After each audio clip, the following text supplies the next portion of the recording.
ఫోన్లు చేసిండ్రు. ఒకటి జైన్ వెంకట్ అని ఒకటి, ఇంకోటి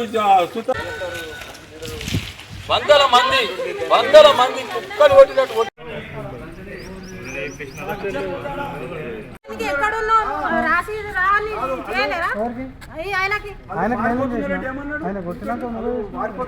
నేనేమన్నా వచ్చి కంప్లైంట్ ఇచ్చిన సార్. నాకు మొత్తం చదివినిపించినాకనే పంపిస్తున్నారా లేదా? నా సంతకం తీసుకొని, నా స్టేట్మెంట్ తీసుకొని మళ్ళీ ఇక్కడ నుంచి మీరు ఇష్టం రాసి పంపిస్తారా? మరి మీరు మాకు చదివినిపించి ఓకే చేసి పంపిస్తున్నారా లేదా? నేను వస్తానన్నా కదా, నేను దెబ్బలు పట్టుకొని మీకంతా 100 కేసులు ఉంటే వచ్చు. నా గురించి అయితే ఒక 2 గంటలు నడుపుకున్నా కదా మిమ్మల్ని ప్రాధాయపడ్డ కాళ్ళు మొక్కి నేను చచ్చిపోవాలా? నాకు ఖచ్చితంగా 8 మంది మిమ్మల్ని ప్రాధాయపడ్డారు, కాళ్ళు మొక్కినా ఇంకా నేను చచ్చిపోవాలా?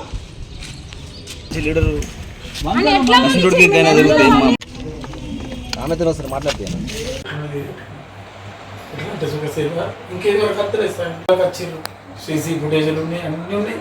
కొట్టిన కట్టెలు, సీసీ ఫుటేజీలు వాళ్ళని చెప్తారు. ఇది ఆపరేషన్ అయినా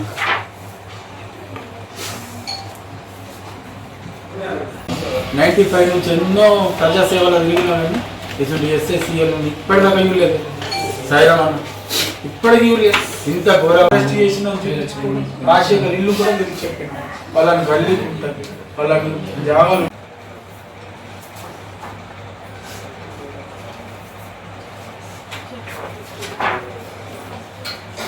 ఏది కాదు. క్రాక్ ఇంకా వేరేదేం లేదు. ఈ కాలు బట్టి ఒకటి చేతి పట్టి గుంజుతారు, బయటకు వెళ్తారు, అంటున్నారు. ఇట్లా చచ్చిపోయిన బాడీ మీద చేస్తారు. ఒక్క కార్ వచ్చింది ఆ టైంలో. కారు దూరంకి లైట్ పడని వీళ్ళందరూ నన్ను కనిపించకుండా వాళ్ళు ఉన్నారు.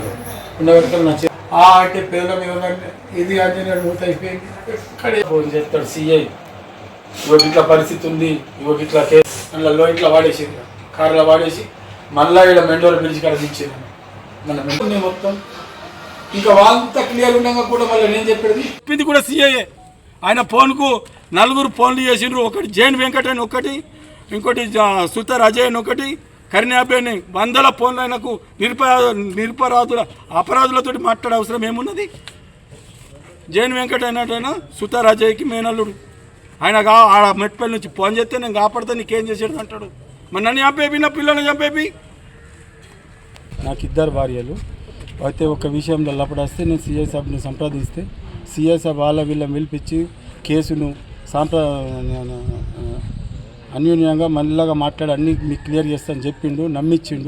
నమ్మించి నేను వీళ్ళ దగ్గరికి సంప్రదించిన తర్వాత నాకు ఒక పని ఉండి జన్నారం పోయినా. సిఐ సాబ్ చెప్పుకున్నా నాకు అవసరం ఉండి నాకు అక్కడ డబ్బులు వచ్చేది ఉన్నాయి సార్, జన్నారం పోతున్నట్టు వెళ్ళిపోయిన పోయిన సంవత్సరం 2024 9వ తారీఖు 11 నెలలు పోయినా. అయితే సిఐ సాబు మళ్ళీ నాకు 22, 23 అదే నెలలో 22, 23 తారీఖు నాడు ఫోన్ చేసిండు. మీ వాళ్ళు పెద్దవాళ్ళు గిట్లా వచ్చిర్రు, మరి గిట్లా మీ కొడుకు బిడ్డది గిట్లున్నదట భూమి సంగతి పెట్టాలంటే సార్ వాళ్ళు లోన్ కట్టాలా, ఆ లోన్ కట్టేస్తే నేను పెట్టిపిస్తా సంతకం అని చెప్పిన. అయితే సిఐ సాబు వాళ్ళకు సహకరించి నా అడ్రస్సు సిఐకి చెప్పిన. ఆ అడ్రస్సును వాళ్ళకు నా ఫోన్ ట్రాప్ చేసి సిఐ సాబు వాళ్ళకు 2వ తారీఖు నాడు వాళ్ళకు అడ్రస్ ఇచ్చిండు. ఇవ్వడం లోపల వాళ్ళు నాకు లాడ్జింగ్కి వచ్చి 8 మంది సుతారి అజయ్, కర్ణి అభిలేష్తో యుక్తంగా 8 మంది, ఒక ఎర్టిగల 4, ఇంకో చిన్న కార్ల 4, 8 మంది వచ్చి నన్ను జన్నారం ఆర్ఎస్ఎస్ఎస్ లాడ్జ్ నుంచి కిడ్నాప్ చేసి తీసుకొచ్చిండ్రు. ఎక్కువ 1:55 నిమిషాలకు నన్ను అక్కడనే కొంచెం కొట్టి మళ్ళీ తీసుకొచ్చి ఈ ముత్యంపేట దగ్గర మెట్పల్లి దగ్గర తీసుకొచ్చి కుక్క కొట్టిండ్రు. ఒక్కటి కాలిరు కొట్టిర్రు, 2వ కాలిరు కొట్టిర్రు, ఇరిగిందా లేదా చూసుకుంటా కొట్టిర్రు. ఇంతగానం కొట్టినా నేను బతిలాడుతానున్నా. కొట్టకుర్రా, మీరు ఏ సంతకం అంటే ఆ సంతకం పెడతారా, కొట్టకుర్రా అంటే నేడిచిన. నాతోటి నా చిన్న భార్య పిల్లలను చంపేస్తాము అనుకుంటా గాంజా తాగిన దగ్గర గాంజా తాగుతూ చెప్తున్నాడట. మళ్ళీ సిఐ సాబ్ ఉన్నారా, నాకు జైన్ వెంకట్ మెట్పల్లోడికి ఉన్నారా, నాకు సీను వకీలు ఉన్నారా, క్రిమినల్ వకీలు ఉన్నారా అన్నట్టు మాటలు చెప్పుకుంటా ఇంకా బెదిరింపు చర్యలకే ఉన్నారు. ఇంకా నా పిల్లలు నన్ను చంపేస్తే పూర్తి బాధ్యత ఈ సిఐ ఎస్ఐఏ వహించాలా. నాకు అన్యాయం చేస్తున్న నా ఫోన్ ట్రాక్ చేసి కూడా వాళ్ళకు అడ్రస్ ఇచ్చింది కూడా సిఐ మీదనే నాకు అనుమానం ఉన్నది. నా ఈ సావుకు ఇంత సావు దెబ్బలకు కారకుడు సిఐ ఎస్ఐ. ఈ నన్ను మాత్రము వీళ్ళిద్దరు ఈ సిఐ ఎస్ఐ కలిపి వాళ్ళతో ఎట్లాగో చంపేపిస్తారు. నేను చచ్చిపోయినా నా సావుకు కారణం వీళ్ళిద్దరే, వీళ్ళు తప్ప ఎవ్వరు కాదు. నేను ఇది ఖచ్చితంగా నా మనస్ఫూర్తిగా చెప్తున్నా. వీళ్ళిద్దరి సహకారంతో వాళ్ళు తప్పించుకోవడానికి మళ్ళీ సార్ ఆడ ఫుటేజీలు ఉన్నాయి తెప్పించారంటన్నా పోతామన్నారు. ఒక ఫుటేజ్ తెప్పించారు. కట్టెలు ఉన్నాయి సార్, రక్తం మడుగులన్న కట్టెలు ఉన్నాయి సార్, కట్టెలు సుఖ ఆడ ఉన్నాయని చెప్పిన తెప్పిస్తామన్నారు, తెప్పియలేరు.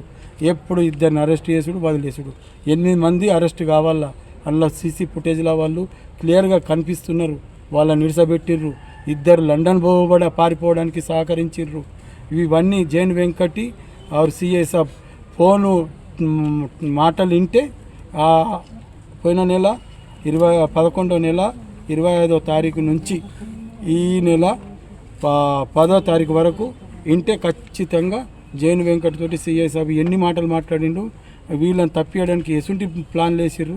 తప్పకుండా ఆ ఫోన్లు సిఐ ఫోన్లు రికార్డింగ్లో ఖచ్చితంగా ఉంటుంది. ఆ పెద్ద దర్యాప్తు జరిపి ఆ సిఐ ఫోన్ ట్రాపింగ్ బయటకు తెస్తే తప్పకుండా అసలు దోషులు బయటకు వస్తారు. ఇది ఖచ్చితంగా నా మీద ఉద్దేశపూర్వకంగా ఈ కేసు పెద్దగా అయితే 2 అక్కల అటు ఇటు అన్ని డబ్బుల పరంగా సంపాదించాలన్న ఉద్దేశంతో చేసిండు. మరేమో నాకు తెలియదు, కానీ నాకు మాత్రం సిఐ తప్పకుండా అన్యాయం చేసిండు. నా ఈ దెబ్బలకు మాత్రం సిఐ కారణం. వాళ్ళందరూ కలిసి ఇట్లా మన భర్తను కొట్టిరంట, వాళ్ళ మీద కేసు వేయండి, అదేమో లండన్ వారిపోతుందంట అని కూడా చెప్పిన. అల్లుడు బిడ్డే వారిపోతారంట అని కూడా చెప్తే పోని కదమ్మా ఏమవుతుంది, పోయిన వాళ్ళు మళ్ళీ రారా అనేసి అన్నారు. ఎన్నిసార్లు తిరిగినా ఏం కాదమ్మా, మీ భర్త కాలు మంచిగా అయినాక చూసుకుందాం, కానీ ఇప్పుడు వాళ్ళు పోని మళ్ళీ వస్తారు అనేసి అన్నారు. ఊళ్ళన్నారమ్మా సిఐ సార్.